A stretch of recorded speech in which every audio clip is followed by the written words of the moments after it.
అధ్యాయం 31వ వచనం. యెహోవా కొరకు ఎదురు చూచువారు నూతన బలం పొందుదురు. వారి పక్షిరాజు వలె రెక్కలు చాపి పైకి ఎగురుదురు. అలయక పరిగెత్తెదరు. సొమ్మసిల్లక నడిచిపోదురు. ప్రతి ఒక్కరు కూడా యేసయ్య నాతో మాట్లాడి, యేసయ్య అంటే ఆయన మంచి దేవుడు, గొప్ప దేవుడు, కృపగల దేవుడు మన అందరితో మాట్లాడబోతున్నాడు. చిన్న ప్రార్థన. పరిశుద్ధుడా, ప్రేమగల యేసయ్య వందనాలు. చదవబడిన వాక్యం మీది పరిశుద్ధాత్ముడిగా రాయించినందుకు వందనాలు అయ్యా. వాక్యం ఇచ్చించుడుగా మీ యాత్ర కూడా అభిషేకించండి, బలవంతో నింపండి. వచ్చిన అందరితో మాట్లాడి సహాయం చేయండి తండ్రి. ఆటంకపరిచే ఉంటే యేసు నామములో పరచండి. మీరే మహిమ ఘనత ప్రభావానికి ఆరోపించుకోమని యేసు నామముతో నా పరమ తండ్రి, ఆమేన్. హల్లెలూయా. దేవుని పిల్లలారా, ఈరోజు మనం అందరం కూడా ఉపవాసం ఉండి దేవుడి సన్నిధికి వచ్చాము. ఉపవాస ప్రార్థన చాలా బలమైనది. ఉపవాస ప్రార్థన వలన కీడులన్నీ తొలగిపోతాయని వాక్యం సెలవిస్తూ ఉంది. అయితే ఉపవాస ప్రార్థనకు వచ్చే మనం చేయవలసిన పని ఏంటంటే, వాక్యం సెలవిస్తూ ఉంది, నా మందిరము ప్రార్థనా మందిరం అన్నాడు దేవుడు. వాక్యం సెలవిస్తూ ఉంది, ఎక్కడికి ఇద్దరు ముగ్గురు నా నామన ఉంటారు, వారి మధ్యలో ఉంటారని వాక్యం సెలవిస్తూ ఉంది. అయితే దేవుడి దగ్గరికి వచ్చిన మనము చేయవలసిన పని ఏంటంటే, అక్కడ వాక్యం సెలవిస్తుంది కదా, యెహోవా కొరకు ఎదురు చూసేవారు నూతన బలం పొందుకుంటారని వాక్యం సెలవిస్తూ ఉంది. దేవుని పిల్లలారా, మనం ఏ పరిస్థితిలో ఉండి ఉపవాసం ఉండి దేవుడి దగ్గరికి వస్తే ఆ దేవుడు ఏం చేస్తాడంటే, రాయబడిన మాట, ఎప్పుడైతే మనం ఉపవాసం ఉండి ఆసక్తితో ప్రార్థనకు వస్తామో ఆయన ఒట్టిగా వచ్చిన పిల్లలని ఖచ్చితంగా నిండాలని ఆత్మతో నింపుతాడు, శక్తితో నింపుతాడు, బలము నింపుతాడని వారిని సెలవిస్తూ ఉంది. అయితే వచ్చిన మనం చేసిన పని ఏంటంటే, ఆసక్తితో దేవుడు ఏం మాట్లాడతాడో నాతోటని ఎవరైతే ఆసక్తితో ఆయన మాటలు వింటారో ఖచ్చితంగా దేవుడు మాట్లాడతాడు, దీవిస్తాడు ఆయన. అందుకనే వాటిని సెలవిస్తూ ఉంది, యెహోవా కొరకు ఎదురు చూసేవారు నూతన బలం పొందుకుంటారని. ఎప్పుడైతే దేవుడి దగ్గరికి మనం ఉపవాసంతో వచ్చి ఆయన సన్నిధిలో మనం ప్రార్థన చేసి స్తుతించి కనిపెడతామో, అయితే ఆయన ఇచ్చే ఆశీర్వాదం ఏంటంటే, అక్కడ అంటాడు, అక్కడ వారు పక్షిరాజు వాళ్ళు ఎగురుతారని, వారు పరిగెడతారని, వారు నడుస్తారని వాక్యం సెలవిస్తూ ఉంది. నేను పిల్లలారా, దేవుడి దగ్గరికి వచ్చిన తర్వాత దేవుడికి మంచి మనసు ఏంటంటే, ఈరోజు నా పిల్లలు వస్తారు, వారి సమస్యలు ఏంటో, కష్టాలు ఏంటో, బాధలు ఏంటో అవన్నీ తీర్చాలని ఆయన అనుకుని ఆయన మనకన్నా ఆసక్తితో మన మధ్యకు వస్తాడు ఆయన. అయితే మనం ఆ దీవుని పొందుకోవాలి, ఆశీర్వాదం పొందుకోవాలంటే చేయవలసిన పని ఏంటంటే, మనలో ఆసక్తి ఉండాలి. ఆసక్తితో వచ్చి మనం ఎదురు చూస్తే ఖచ్చితంగా ఆయన బలంతో నింపుతాడు ఆయన. ఆమేన్, హల్లెలూయా.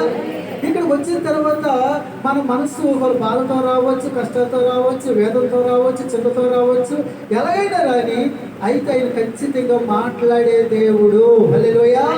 మన దేవుడు మాట్లాడతాడు. వాక్యం అంటుంది, వినుట వలన విశ్వాసం కలుగుతుందని వాక్యం సెలవిస్తూ ఉంది. ఎప్పుడైతే మనము ఎన్ని బాధల కష్టాలతో వచ్చినా ఆయన మాటలు శ్రద్ధగా వింటే అప్పుడు మనకు విశ్వాసం కలుగుతుంది. రెండు, ఆయన బలంతో నింపబడతాము. ఇంటికి వెళ్ళేటప్పుడు ఎలాగెళ్తామంటే, వచ్చిన రీతికి వెళ్ళము కానీ ఎగురుతాం, రెండు పరిగెడతాము, మూడు నడుస్తామని వాటిని సెలవిస్తాము. అందుకని ఉపవాస ప్రార్థన చాలా బలమైనది. హల్లెలూయా, హల్లెలూయా. పరిశుద్ధ లేఖనం మనం చూసినట్లయితే, యేసుక్రీస్తు ప్రభువు వారి లోకానికి వచ్చిన తర్వాత ఆయన 30 సంవత్సరాలు తల్లిదండ్రుల దగ్గర ఉన్నాడు, లోబడ్డాడు. అయితే చివరి 3.5 సంవత్సరాలైనా ఆయన ఎందుకు ఈ లోకానికి వచ్చాడో ఆ పనిని ఆయన మొదలు పెట్టడం జరిగింది. అయితే ఆయన పని మొదలు పెట్టేటప్పుడు చేసిన పని ఏంటంటే, వాక్యం సెలవిస్తూ ఉంది. లోకాసు సువార్త 4వ అధ్యాయము 1వ వచనం కాడి నుంచి చదువుకుందాం. లోకాసు సువార్త 4వ అధ్యాయము 1వ వచనం కాడి నుంచి చదువుకుందాం. 1వ వచనం కాడి నుంచి. యేసు పరిశుద్ధాత్మ పూర్ణుడై యోర్దాను నది నుండి తిరిగి వచ్చి 40 దినములు ఆత్మచేత అరణ్యములో నడిపింపబడి. హల్లెలూయా. అక్కడ వాక్యం సెలవిస్తూ ఉంది, ఇప్పుడు తండ్రి పరిపాలించిన యేసుక్రీస్తు ప్రభుల వారు 40 దినాలు ఉపవాసం ఉన్నారంట. 40 దినాలు ఉపవాసం ఉన్నారంట. ఆత్మచేత అరణ్యానికి వెళ్ళారని వాక్యం సెలవిస్తూ ఉంది. హల్లెలూయా. దేవుని పిల్లలారా, మరి దేవుడిగా వచ్చిన యేసుక్రీస్తు ప్రభుల వారే 40 రోజుల ఉపవాసం ఉంటే మరి ఈ లోకంలో మనుషులు ఇంతలో కనిపించి అంతలో మాయమయ్యే నీటి ఆవిరి వంటి వాడు. మన జీవితంలో కూడా ఏముండాలంటే ఉపవాస ప్రార్థన ఉండాలి. ఆమేన్, హల్లెలూయా. ఇప్పుడు యేసయ్య గారు మనం కూడా 40 రోజులు చేయాలంటే 40 రోజులు అవసరం లేదండి. ఎందుకంటే ఆయన ఒక ప్రణాళిక మీద, ఆయన సర్వ మానవుల మీద ఉన్న రక్తాన్ని, ఆయన పాపాన్ని తీయడం కోసం వచ్చాడు కాబట్టి ఆయన ముందుగా తండ్రి పని చేస్తే ముందు 40 రోజులు ఉపవాసం ఉన్నాడు. అయితే మనం చేసిన పని ఏంటంటే కనీసం వారానికి ఒక పూటైనా లేకపోతే ఒక రోజైనా ఉపవాసం ఉండి మనం ఏం చేయాలంటే సంఘం కొరకు, 2 మన కుటుంబం కొరకు మనం ఏం చేయాలంటే ఉపవాస ప్రార్థన చెయ్యాలి. హల్లెలూయా. యేసుక్రీస్తు ప్రభుల వారు ఉపవాసం ఉన్న తర్వాత ఆయనకి ఎవరు వచ్చారంటే సాతాను వచ్చాడు. హల్లెలూయా. సాతాను వచ్చి యేసుక్రీస్తు ప్రభుల వారిని శోధించాడు. దేవుని పిల్లలారా, సాతాను ఎక్కువ ఎవరు శోధిస్తూ ఉంటాడంటే ఎవరైతే దేవుడి పని చేయగలుగుతారో, ఎవరైతే ఉపవాసం ఉంటారో, ఎవరైతే దేవుడి ఎందుకు భయభక్తి కలిగి ఉంటారో వాళ్ళు ఖచ్చితంగా వారి దగ్గరికి వస్తాడు, వచ్చి శోధిస్తాడు. హల్లెలూయా. వాడు శోధించే ఆయుధాలు 3 ఆయుధాలు కలిగి ఉంటాడు వాడి దగ్గర. 1 శరీరాశ, 2 నేత్రాశ, 3 జీపముడంబులు. 3 ఆయుధాలు వాడి దగ్గర ఉన్నాయి. కాబట్టి వాస్తవంగా 3 ఆయుధాలకి పడిన వ్యక్తి లోకంలో ఎవడో లేడు. హల్లెలూయా. అయితే ఎవరైతే ఉపవాసం ఉండి ఆత్మ పొందుకుంటారో, ఆత్మబలం కలిగి ఉంటారో ఖచ్చితంగా వారు ఏం చేస్తారంటే శరీరాశని, నేత్రాశని, జీవడమ్మని జయిస్తారని వాక్యం సెలవిస్తూ ఉంది. ఆమేన్, హల్లెలూయా. అందుకే మనం ఎందుకు ఉపవాసం ఉండాలంటే ఈ లోకాధికారి సాతానుగాడు మనం శోధిస్తూ ఉంటాడు. వాడు ఆ శోధన చేయించాలంటే మన శరీర బలం పనిచేయదు, కానీ మనకున్న డబ్బు బలం పనిచేయదు, జన బలం పనిచేయదు, ఏ బలం పనిచేయదు. కానీ వాడిని ఎదిరించాలంటే, వాడు చూపించే ఆశను లోపడకుండా ఉండాలంటే ఖచ్చితంగా ఉపవాస ప్రార్థన బలమైనది. హల్లెలూయా. అందుకని యేసుక్రీస్తు ప్రభువు వారిని కూడా శోధించాడు సాతాను. ఎన్ని రకాలుగా శోధించాడు? వాడి దగ్గర ఉన్న 3 ఆయుధాలను ఉపయోగించాడు. అయితే యేసుక్రీస్తు ప్రభుల వారు ఆయన దేవుడు కాబట్టి, ఆయన ఉపవాసం ఉన్నాడు కాబట్టి, ఉపవాసంలో వచ్చే ఆశీర్వాదం ఏంటంటే ఆత్మ బలం పొందుకుంటాం. హల్లెలూయా. ఏ బలం పొందుకుంటాం? ఆత్మ బలం పొందుకుంటాం. ఆత్మ బలం యేసు పొందుకున్నాడు కాబట్టి అక్కడ సాతాను వచ్చి సోదరు ఏమంటాడు? అక్కడ 4వ అధ్యాయము 3వ వచనం చదువుకుందాం. అపవాది, నీవు దేవుని కుమారుడివైతే రొట్టె అగునట్టు ఈ రాతితో చెప్పమని ఆయనతో చెప్పాను. హల్లెలూయా. హల్లెలూయా.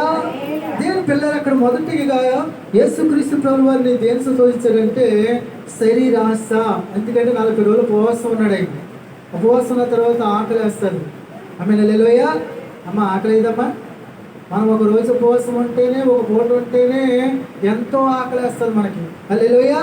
ఇప్పుడు సాతాను ఏం చేశాడు? యేసు దగ్గరికి వచ్చి, మరి నువ్వు 40 రోజులు ఉపవాసం కాబట్టి మరి ఈ రాళ్ళని రొట్టెలుగా చేసుకుని తినమని చెప్తాడు. హల్లెలూయా. ఆయన దేవుని కుమారుడు అండి, ఆయనకు అధికారం ఉందండి. అయితే యేసయ్య అయితే సాతానా చూడు అని సాతాను మాట వినలేదు. అక్కడ ఏమంటాడంటే, అక్కడ యేసుక్రీస్తు ప్రభుల వారు, అందుకు యేసు మనుష్యుడు రొట్టె వల్ల మాత్రము జీవించుడని వ్రాయబడి ఉన్నదని వానికి ప్రత్యుత్తరం ఇచ్చాను. హల్లెలూయా. మనుష్యుడు రొట్టె వల్ల మాత్రం జీవించాడు. వాక్యం సెలవిస్తూ ఉంది. మనుషుడు దేని వల్ల బ్రతుకుతాడంటే ఆయన వాక్యము వలన. హల్లెలూయా. హల్లెలూయా. దేని పిల్లలారా, ప్రస్తుత కాలంలో జనంగా మనం చూస్తూ ఉన్నాం. పరిశుద్ధాత్ముడు బైబిల్లో వివరించాలంటే నోవాహు కాలంలో ప్రజలు ఎలా ఉంటారో, లోతు కాలంలో ప్రజలు ఎలా ఉంటారో, మనిషి కుమారుడు వచ్చే రాకల్లో కూడా అలాగే ఉంటారని పరిశుద్ధాత్ముడు దేవుడు రాయించాడు. అంటే నోవాహు కాలంలో ఎలా ఉన్నారు, లోతు కాలంలో ఎలా ఉన్నారు అని మనం చూస్తే అక్కడ తినుచు త్రాగుచు ఉన్నారని పరిశుద్ధాత్ముడు రాయించాడు. హల్లెలూయా. ప్రస్తుత కాలంలో మనం చూస్తున్నాం కదా, ప్రతిరోజు కూడా ఉన్న మనుషులు ఏమవుతున్నారంటే పార్టీలు, ఎక్కడికమ్మా పార్టీ, ఎక్కడికమ్మా ఫంక్షను, ఎక్కడికమ్మా భోజనాలు. లాస్ట్కి సాతాను గాడు చాలా మందిని దేవుడి మీద కాకుండా ఎక్కడ తీసుకెళ్తాడంటే, ఎక్కడ తీసుకెళ్తున్నాడు? శరీరాశ, తిండి. హల్లెలూయా. వాక్యం సెలవిస్తుంది. కొంతమందికి అంటండి వారి కడుపే దేవుడు అంట. హల్లెలూయా. అంటే దాని అర్థం ఏంటి? ప్రతిరోజు కూడా ఏం తిందామా, ఏం త్రాగుదామని తిరుగుతూ ఉంటారంట కొంతమంది. హల్లెలూయా. యేసుక్రీస్తు ప్రభువు వారు మనిషి బ్రతికేది రొట్టె వల్ల మాత్రం కాదు కానీ దేవుని వాక్యం అంటున్నారు. హల్లెలూయా. అంతే సొలొమోను అంటాడు అక్కడ, త్రాగుబోతులు చెడుపోతులు దరిద్రులు అవుతారని వాక్యం సెలవిస్తా ఉంది. హల్లెలూయా. అందుకని మనం చేయవలసిన పని ఏంటంటే సంఘానికి వచ్చిన తర్వాత ఆయన అంటాడు, ఆయన మీరు మితముగా తినండి అంటాడు. ఎలా తినాలంట మనమమ్మ? మితముగా తినాలంట. అంటే మితముగా అంటే వాక్యం సెలవిస్తూ ఉంది, మీరు చేయవలసిన పని ఏంటంటే పని చేయకోకుండా మీరు భోజనము చెయ్యొద్దు అంటాడు అపోస్తలుడు పౌలు. ఎందుకని పని చేయకుండా మనం భోజనం చేస్తామనుకోండి ఏం పెరుగుతుంది? తిండి మీద మనసు అనుకోండి, ఇంకా ఉదయం మధ్యాహ్నం సాయంత్రం ఇంకా తిండి మీద ఉన్నామనుకోండి శరీర కోరికలు ఎక్కువ పెరుగుతాయి. హల్లెలూయా, హల్లెలూయా. పేతురు గారు ఏమంటాడంటే, మీరు మనుజాసలను అనుసరించుకుని ఉండాలంటే శరీర విషయం మీరు ఏం చేయాలి? శ్రమ పడాలి అంటాడు. హల్లెలూయా. తినాలి, తిండి కావాలి. అయితే తిన్న తర్వాత ఏం చేయాలి? పని చెయ్యాలి. హల్లెలూయా, హల్లెలూయా. అందుకనే యేసుక్రీస్తు ప్రభువుని శోధించినప్పుడు సాతాను ఓడిపోయాడు.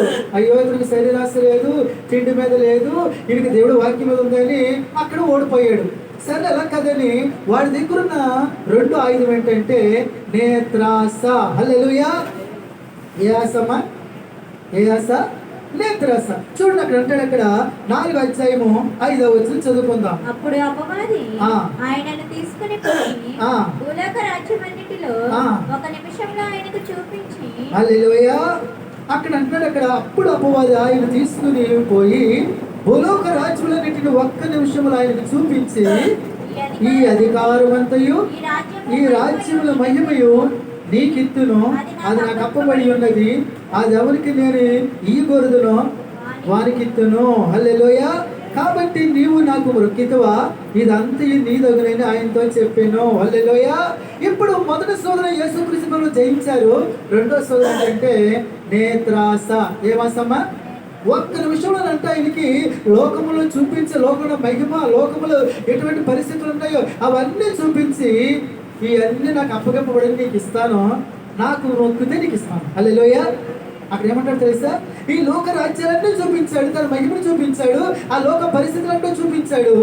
అయితే ఇక్కడ ఏమంటాడు? చివరికి ఏమంటాడంటే నాకు మొక్కితే నీకు ఇస్తాను. హల్లెలూయా. నేను పిల్లలారా, శరీరాశను కొంచెం జయించవచ్చు, నేత్రాస చాలా డేంజర్ కదమ్మా. ప్రస్తుత కాలం వాడు ఏమన్నాడంటే నాకు మొక్కితే నీకు ఇస్తాను అన్నాడు. నేను పిల్లలారా, ప్రస్తుత కాలం చాలా మందికి 100కి 99 మంది కళ్ళతో ఏం చూడాలా ఆసక్తితో ఉన్నారు. హల్లెలూయా. వాస్తవం ఏంటంటే మన దేవుడు నమ్ముకున్న పిల్లలు కాబట్టి మరి మన ఇంటికాడ అందరి ఇంటికాడ టీవీలు ఉంటాయి కదమ్మా. టీవీలు ఉంటే కొంతమంది దగ్గర సెల్ ఫోన్లు కూడా ఉంటాయి. హల్లెలూయా. ఈవెన్ లాస్ట్కి కొంతమంది కూడా చేసే పని ఏంటంటే ఈ చిన్న పిల్లలు కూడా లాస్ట్కి ఫోనే వాడుతున్నారు ఎక్కువగా. అమ్మ నాన్న వద్దురా ఫోన్ అంటే లేదు అన్నం తిని ఏం తిన్నావు ఫోనే అని అంటున్నారు. అంటే లాస్ట్కి చిన్న పిల్లలు ఎవరస్తులు పెద్దవారు అందరికీ బాధ ఇప్పుడు ఉపయోగపడుతున్న ఆయుధం ఏంటంటే నేత్రాస. హల్లెలూయా, హల్లెలూయా. ఇప్పుడు ఎక్కడ చూసినా ఎలాగైతుంది, పరిస్థితులు కూడా ఎలాగై ఉన్నాయంటే మరి మనందరికీ తెలుసు, టీవీలో వచ్చే సీరియల్ కానీ సినిమాలు కానీ ఇవన్నీ లోక సంబంధించినవా లేకపోతే దేవుడికి సంబంధించినయా అమ్మా? లోక సంబంధించిన దేవుడికి సంబంధించినయా? సంబంధించినవి. ఇప్పుడు ప్రార్థనకు వచ్చిన వారు కూడా లాస్ట్గా దేవుడు మంత్రికి వచ్చిన వారు కూడా దేవుడు యేసులోకి కనబడి కూడా చాలా మంది గృహాలు అందరింట్లో టీవీలు ఉంటాయి. అయితే చేసిన పని ఏంటంటే మనం ఆదివారం ప్రార్థన గడిపేది 2 గంటలు 3 గంటలు, ఉపవాస ప్రార్థన గడిపేది 2 గంటలు 3 గంటలు, మిగతా టైంలో ఇంటికాడ ఉంటాము. అయితే చాలా మంది దానికి మొక్కుతున్నారు. దేనికి అన్నాడు కదా, నాకు మొక్కితే నీకు ఇస్తాడు. అవునంటారు కదా అంటారా? ఇప్పుడు చాలా మంది చేస్తున్న పని ఏంటంటే ఆ సీరియల్కి ఆ సినిమాలకి లాస్ట్కి యవనస్తులు పిల్లలు ప్రస్తుతానికి క్రికెట్ వస్తూ ఉన్నారు. యవనస్తులు వాళ్ళు చూసి ఏం చేస్తున్నారు? తమ జీవితాలని దానికి బెట్టింగ్లను అయ్యేది పెట్టుకుని తమ జీవితాలని అర్పించుకుంటున్నారు. ఆమేన్, హల్లెలూయా. అంటే నేత్రాస ఎక్కడికి వెళ్ళిన పరిస్థితి ఎలాగైపోయిందంటే ఇవి లాస్ట్కి కుటుంబంలో కూడా ఎంతమంది ఉంటున్నారో వారందరికీ కూడా ఫోన్లు ఉన్నాయి. హల్లెలూయా. ఈ మధ్యకాలంలో మేము ట్రైన్ ప్రయాణం చేసినప్పుడు కూడా ట్రైన్లో చూస్తుంటే ట్రైన్లో చాలా మంది ఉంటారు, అందరి దగ్గర ఫోన్లు ఉన్నాయి, ఎవరితో మాట్లాడలేవు, మంచి లేవు, అటు వాళ్ళు ఎవరి దగ్గర ఫోన్లు ఉన్నాయి, అక్కడ ఫోన్లే. పోనీ ఇంటికాడ ఉంటే ఇంటికాడ ఉన్న కలిసి భార్య భర్తలు పిల్లలు ఏమైనా కలిసి మాట్లాడుకుంటున్నారంటే అదే లేదు, వాళ్ళు కూడా ఫోన్లేనే. అంటే లాస్ట్కి నేత్రస్ ఎంత భయంకరంగా పనిచేస్తుందంటే దేవుడిని కూడా ఆరాధన చేసుకునే సమయం కూడా ఇవ్వట్లేదు. హల్లెలూయా, హల్లెలూయా. ఇప్పుడు వాడు అంటాడు, ఇది నాకు అప్పగించబడింది, నాకు మొరొక్కితే గనుక నీకు ఇస్తాను. హల్లెలూయా. ఇప్పుడు వాడు సాతాను. దేవుడు సృష్టించిన వాటిలో అదొకటి సాతాను. ఈయన సృష్టికర్త. ఈయన వాడు ఏమంటున్నాడో తెలుసా? నాకు మొరొక్కితే నీకు ఇస్తాను. హల్లెలూయా. దేవుని పిల్లలారా, ఈ లోకంలో యేసు నమ్ముకున్న తర్వాత మనం ఎవరికి మొక్కకూడదు. హల్లెలూయా. మన హృదయంలో ఎవరు ఉండాలంటే, నీ కొరకు నా కొరకు రక్తం కాచి ప్రాణం పెట్టిన యేసుక్రీస్తు ప్రభుల వారు మాత్రమే ఉండాలి. ఎవరిని మొక్కకూడదు. దాని అర్థం ఏంటంటే, మనము కళ్ళ ముందు చాలా చూస్తూ ఉంటాం. ఏం చూస్తాం మనం? కళ్ళ ముందు భార్య ఉంటుంది, కళ్ళ ముందు భర్త ఉంటాడు, పిల్లలు ఉంటారు, డబ్బులు ఉంటాయి, బంగారం ఉంటుంది, ఆస్తి ఉంటుంది, పొలాలు ఉంటాయి, ఇవన్నీ ఉంటాయి. అయితే మనం చేయవలసిన పని ఏంటంటే, మన హృదయంలో దేన్ని మన హృదయం పెట్టకూడదు, కానీ యేసుని ఒక్కడే పెట్టుకుంటే మనం దేన్ని మొక్కే అవకాశం లేదు. హల్లెలూయా. హల్లెలూయా. అందుకని మన హృదయంలో యేసుని పెట్టుకుంటే, యేసయ్య ఎవరి హృదయంలో ఉంటారో వారు దేనికి మొక్కరండి, యేసయ్యకే మొక్కుతారు. ఆమేన్. హల్లెలూయా. దేవుని పిల్లలారా, అప్పుడు దేవుడు ఏమంటాడంటే, ఆ 2వ సోదరుడు అంటాడు అక్కడ 8వ వచనం చదువుకుందాం. అందుకు యేసు, నీ దేవుడైన ప్రభువునకు మొక్కి ఆయనను మాత్రమే సేవింపవలెను. హల్లెలూయా. ఇప్పుడు యేసు ఏమంటాడంటే, నీ దేవుడైన ప్రభువునకు మొక్కి. మనం ఎవరికి మొక్కాలంటండి? దేవుడికే మొక్కాలంటండి. దేవుడికే మొక్కాలంటండి. హల్లెలూయా. రోజుకి దేవుడు మనకి 24 గంటలు ఇచ్చారు కదమ్మా. 8 గంటలేమో పని చేసుకోవడానికి, ఇంకో 8 గంటలేమో మనకి ఇక్కడ అవసరం ఉంటాయి కదా తీర్చుకోవడానికి. ఆ 8 గంటలని 3 గంటలు దేవుడితో గడపాలి. లాస్ట్కి ఇంకా 8 గంటలు అంటే రెస్ట్ తీసుకోవడానికి 8 సరిపడి 24 గంటలు ఇచ్చాడు దేవుడు. హల్లెలూయా. ఇప్పుడు ఈ మనకిచ్చిన సమయం మనం ఏం చేయాలంటే, వాక్యం సెలవిస్తూ ఉంది, మీరు సమయం పోలిక సద్వినియోగం చేసుకోవచ్చు, అజ్ఞానములే కాక జ్ఞానముల నడమని వాక్యం సెలవిస్తూ ఉంది.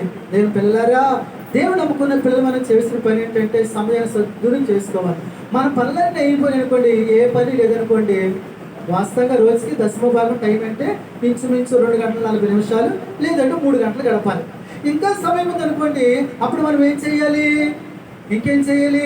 అప్పుడు సంఘం కొరకు, కుటుంబం కొరకు, లేదంటే మన గ్రామం కొరకు, రాష్ట్రం కొరకు, దేశం కొరకు మనం ఎప్పుడైతే ప్రార్థన చేయగలుగుతామో దేవుడు ఏం చేస్తాడంటే మనల్ని దీవిస్తాడు, ఆశీర్వదిస్తాడు. హల్లెలూయా. హల్లెలూయా. అందుకని మనం చేసిన పని ఏంటంటే, దేవుడు మన హృదయంలో పెట్టుకుంటే మనం దేవుడికి మొక్కితే కనుక ఆయన చెప్తాడైనా.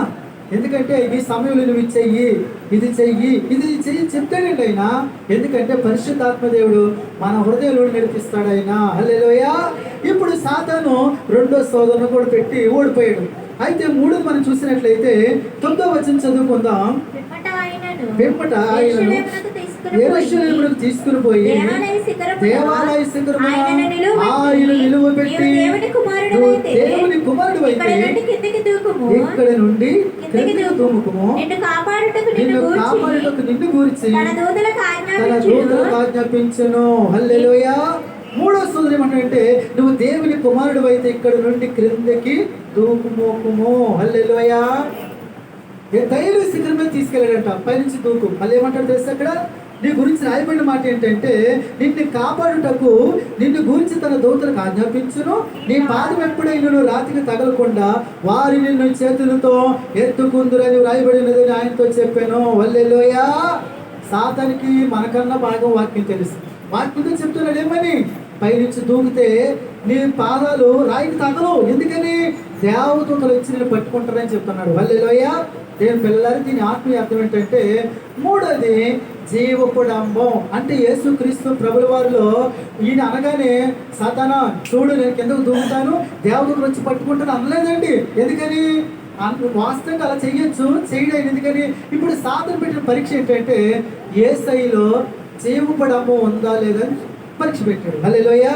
దేవుని పిల్లలారా, ప్రస్తుతానికి ప్రజలు 100కి 99.9 మంది ఈ జీవపుడంబం అంటే ఇష్టపడుతున్నారు. హల్లెలూయా. అంటే జీవపుడంబం అంటే ఏంటి? హెచ్చించుకోవడం. నాకు చూడు ఎన్ని తెలివితేటలు ఉన్నాయో, నాకు ఎంత జ్ఞానం ఉందో, నాకు ఎంత బుద్ధి ఉందో, నాకున్న ఆస్తి ఎవడగలేదు, నాకున్న నేను చేసే పనులు ఎవడో చేయలేడు. ఆమేన్. హల్లెలూయా. లాస్ట్కి ఒక్కొక్కసారి మన మందిరం కూడా చూస్తూ ఉంటాం. ఎవరికైనా పాడతాం ఇచ్చామనుకోండి, ఇంకా ఇంకా లాస్ట్ వాళ్ళు ఏం చేస్తారంటే అసలుగా పాడుకోకుండా వాళ్ళ టాలెంట్ అంతా చూపించి జనాలు మెచ్చుకోవాలి పాడుతూ ఉంటారు. దాన్ని ఏమంటారు? చేయడం తెలిసిపోతుంది. హల్లెలూయా. కొంతమంది ప్రార్థన చేయమంటాం, మనం ప్రార్థన చేయమన్న వరకు హో ఇక్కడ 50 మంది ఉన్నారు, 100 మంది ఉన్నారు, అబ్బా నాకు ఇచ్చారు అయ్యగారు అని వాళ్ళు ఏం చేస్తారంటే ఇంకా లాస్ట్ మొత్తానికి అయ్యగారు సేమ్ అయ్యగారు కూడా అన్ని వాక్యాలు చెప్పడమో కానీ అలా ప్రార్థన చేస్తారు కొంతమంది. హల్లెలూయా. ఇంకా కొంతమంది పరిచయం చేయమని అనుకోండి ఎలా చేస్తారంటే మనుషులు చూసి చేస్తూ ఉంటారు. దాని అర్థం ఏంటి? జీవకుడంబం. హల్లెలూయా. యేసయ్య అంటున్నాడు అక్కడ, యేసయ్య ఏం చెప్తున్నాడు అక్కడ? నీ దేవుడైన ప్రభువును శోధింపవలదని చెప్పబడినదని వానికి ప్రత్యుత్తరం ఇచ్చాను. హల్లెలూయా. ఏం పిల్లలారా, మనకు ఎన్ని తలాంతులు ఇచ్చినా, ఎన్ని వరాలు పనులిచ్చినా మనం చేసిన పని ఏంటో తెలుసా? దేవుని సన్నిధిలో మనం ఎప్పుడు కూడా తగ్గించుకుని ఉండాలి. హల్లెలూయా. ఎలా ఉండాలి మనము? దేవుడి సన్నిధిలో ఎప్పుడు తగ్గించుకునే ఉండాలి. వాక్యం అంటుంది, తను తగ్గించుకున్న వాడు హెచ్చింపబడును. హల్లెలూయా. నేను పిల్లలారా, దేవుడి సన్నిధి ఎవరైనా తగ్గించుకుంటారో దేవుడు వాళ్ళని ఏం చేస్తాడంటే వాళ్ళని ఆశీర్వదిస్తాడు, దీవిస్తాడు. హల్లెలూయా. అందుకని దేవుడు మనకి ప్రార్థన చేసే వరం ఇచ్చినా, పాటలు పాడే వరం ఇచ్చినా, ప్రళాత్కి పరిచయ వరం ఏది ఇచ్చినా సరే మీకు దేవుడు ఏది ఇచ్చినా దాంట్లో దేవుడు చూపించండి. హల్లెలూయా. ప్రార్థన చేస్తున్నాం, ఆ ప్రార్థనలో దేవుడు ఉండాలి. పాట పాడుతున్నాం, ఆ పాటలో దేవుడు ఉండాలి. పరిచయం చేస్తున్నాం, నన్ను దేవుడు చూస్తున్నాడని దేవుడు చూసి చేయండి. హల్లెలూయా. అంతేగాని ఒకవేళ నువ్వు హెచ్చించుకుని నేనేంటి నా బలం ఏంటని చూపించే వరకు మనందరికీ బాగా తెలుసు కదా, పరిశుద్ధ లేఖనములో దేవుడు ఎంతో మందిని దీవించాడు, వారి గర్వంతులై ఇచ్చిన వరాలు పోగొట్టుకున్నారు. హల్లెలూయా. అయితే మూడో శోధన కూడా యేసుక్రీస్తు ప్రభువు వారు జయించారు. హల్లెలూయా.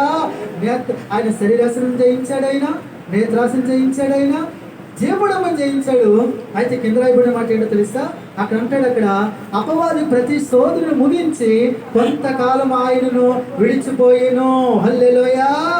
ఇంకా లాస్ట్ అనుకున్నాడు మా సాతన్ గాడు, ఇంకా నేనే ఓడిపోతాను, ఇంకాను ఇప్పటికే 3 సార్లు ఓడిపోయాను అని ఏం చేశాడంటే అక్కడ కొంతకాలం ఆయనను విడిచిపోయాను. హల్లెలూయా. చూడండి అక్కడ 14 వచ్చినట్టాడు, అప్పుడు యేసు ఆత్మ బలముతో గలిలేకు తిరిగి వెళ్ళెను. హల్లెలూయా.